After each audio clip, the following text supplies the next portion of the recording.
ಸ್ನೇಹಿತರೆ, 3 ವರ್ಷಕ್ಕೊಮ್ಮೆ ಬರುವಂತಹ ಪವಿತ್ರ ಅಧಿಕ ಮಾಸ ಅಥವಾ ಪುರುಷೋತ್ತಮ ಮಾಸವನ್ನ ನಮ್ಮ ಆಧ್ಯಾತ್ಮ ಸಾಧನೆಗೆ ಹೇಗೆ ಬಳಸಿಕೊಳ್ಬೇಕು ಗೊತ್ತಾ?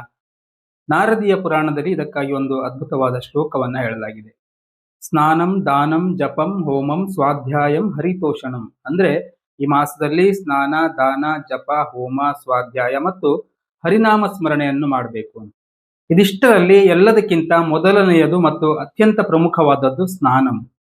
ನಾವು ಪ್ರತಿನಿತ್ಯ ಮುಂಜಾನೆ ಬ್ರಹ್ಮ ಮುಹೂರ್ತಕ್ಕೆ ಎದ್ದು ಸರಿಯಾದ ಸಮಯಕ್ಕೆ ಸಂಕಲ್ಪ ಮಾಡಿ ಸ್ನಾನ ಮಾಡಿದ್ರೆ ಸಾಕ್ಷಾತ್ ಪರಮಾತ್ಮ ನಮಗೆ ಎಷ್ಟು ಅನಂತ ಫಲ ಕೊಡ್ತಾನೆ ಗೊತ್ತಾ? ಬನ್ನಿ ಆ ರಹಸ್ಯವನ್ನ ಇವತ್ತು ಸಂಪೂರ್ಣವಾಗಿ ತಿಳ್ಕೊಳ್ಳೋಣ. ನಾರದೀಯ ಪುರಾಣದ ಪ್ರಕಾರ ಅಧಿಕ ಮಾಸದಲ್ಲಿ ಸರಿಯಾದ ಸಮಯಕ್ಕೆ ಎದ್ದು ಸ್ನಾನ ಮಾಡುವುದರಿಂದ ಸಿಗುವ ಫಲ ಸಾಮಾನ್ಯವಾದದ್ದಲ್ಲ. ಶಾಸ್ತ್ರ ಹೇಳ್ತದೆ, ದ್ವಾದಶಾಬ್ದ ಸಹಸ್ರಾಣಿ ಗಂಗಾ ಸ್ನಾನೇನ ಯತ್ ಫಲಂ.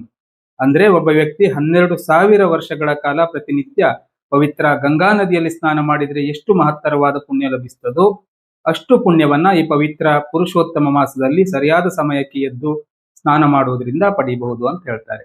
ಅಲ್ಲ, ಗೋದಾವರಿ ಸಕೃತ್ ಸ್ನಾನ ಯತ್ ಫಲಂ ಸಿಂಹಗೇರವು ತದೈವ ಫಲಮಾಪ್ನೋತಿ ಮಾಸೇ ವೈ ಪುರುಷೋತ್ತಮೆ. ಸೂರ್ಯನು ಸಿಂಹ ರಾಶಿಯಲ್ಲಿದ್ದಾಗ ಗೋದಾವರಿ ನದಿಯಲ್ಲಿ ಸ್ನಾನ ಮಾಡುವುದು ಅತ್ಯಂತ ಮಹತ್ತರವಾದದ್ದು. ಆ ದಿವ್ಯ ಸಂದರ್ಭದಲ್ಲಿ ಗೋದಾವರಿಯಲ್ಲಿ ಸ್ನಾನ ಮಾಡಿದ್ರೆ ಯಾವ ಪುಣ್ಯದ ಫಲ ಸಿಗ್ತದೋ ಅದನ್ನೇ ಈ ಅಧಿಕ ಮಾಸದಲ್ಲಿ ನಾವು ಎಲ್ಲೇ ಇದ್ದು ಸರಿಯಾದ ಸಮಯಕ್ಕೆ ಮಾಡುವ ಒಂದು ಸ್ನಾನದಿಂದಲೇ ಭಗವಂತ ಕರುಣಿಸ್ತಾನೆ. ಇಲ್ಲಿ ಶಾಸ್ತ್ರದಲ್ಲಿ ಒಂದು ಮಾತು ಬರ್ತದೆ, ಸಕೃತ್ ಸುಸ್ನಾನ ಮಾತ್ರೇಣ ಯತ್ರ ಕುತ್ರಾಪಿ. ಅಂದ್ರೆ ಜಗತ್ತಿನ ಯಾವುದೇ ಮೂಲೆಯಲ್ಲಾದ್ರೂ ಸರಿ ಸುಸ್ನಾನ ಮಾಡಬೇಕು.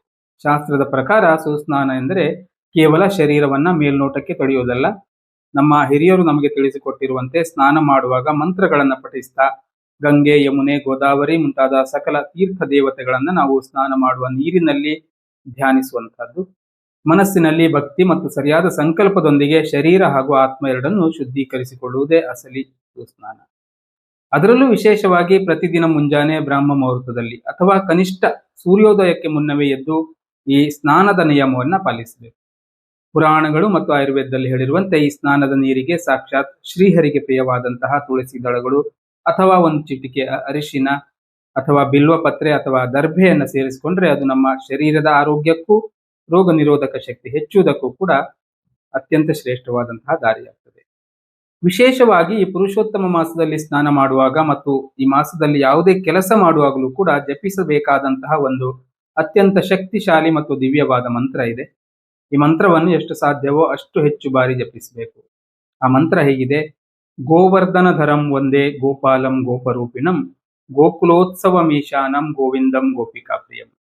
ಈ ಮಂತ್ರವನ್ನ ನಿರಂತರವಾಗಿ ಹೇಳಿಕೊಳ್ತಾ ವಿಶೇಷವಾಗಿ ಸ್ನಾನದ ಸಮಯದಲ್ಲಿ ಭಕ್ತಿಯಿಂದ ಸ್ಮರಿಸಿದ್ರೆ ನಮ್ಮ ಇಡೀ ದಿನ ಸಕಾರಾತ್ಮಕತೆಯಿಂದ ತುಂಬಿರ್ತದೆ. ಹೀಗೆ ಭಕ್ತಿಯಿಂದ ಸ್ನಾನ ಮುಗಿಸಿದ ತಕ್ಷಣ ಶುದ್ಧವಾದ ಬಟ್ಟೆಯನ್ನುಟ್ಟು ದೇವರ ಕೋಣೆಯಲ್ಲಿ ಅಥವಾ ತುಳಸಿ ಗಿಡದ ಮುಂದೆ ತುಪ್ಪದ ದೀಪವನ್ನ ಹಚ್ಚಿ ಬೆಳಗಬೇಕು. ಈ ಮಾಸದಲ್ಲಿ ತುಪ್ಪದ ದೀಪದ ಆರಾಧನೆಗೆ ದಾರಿದ್ರ್ಯ ಕರಗಿಸುವ ಶಕ್ತಿ ಇದೆ.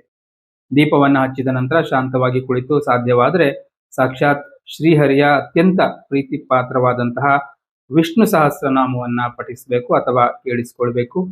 ಇದು ನಿಮ್ಮ ಮನೆಯಲ್ಲಿರುವಂತಹ ಸಕಲ ದೋಷಗಳನ್ನ ದೂರ ಮಾಡಿ ಶಾಂತಿಯನ್ನು ತರುತ್ತದೆ. ಸ್ನೇಹಿತರೆ, ಬದುಕು ಬಿಡುವಿಲ್ಲದಂತಿರಬಹುದು, ಆದರೆ 3 ವರ್ಷಕ್ಕೊಮ್ಮೆ ಬರುವಂತಹ ಈ ಪವಿತ್ರ ಅಧಿಕ ಮಾಸದ ದಿನಗಳನ್ನ ವ್ಯರ್ಥ ಮಾಡೋದು ಬೇಡ. ಮುಂಜಾನೆ ಸೂರ್ಯೋದಯಕ್ಕೂ ಮುನ್ನ ಎದ್ದು ಈ ಸಣ್ಣ ಸಾಧನೆಯನ್ನ ಮಾಡಿ ಬದುಕಿನಲ್ಲಿ ದೊಡ್ಡ ಬದಲಾವಣೆ, ಆರೋಗ್ಯ ಮತ್ತು ನೆಮ್ಮದಿಯನ್ನ ಕಾಣೋಣ. ವಿಡಿಯೋ ಇನ್ಫಾರ್ಮೇಟಿವ್ ಅನ್ಸಿದ್ರೆ ಲೈಕ್ ಮಾಡಿ, ನಿಮ್ಮವರಿಗೂ ಕೂಡ ಶೇರ್ ಮಾಡಿ. ಪುಣ್ಯಕ್ಕೆ ಭಾಗಿಯಾಗಿ. ಧನ್ಯವಾದಗಳು.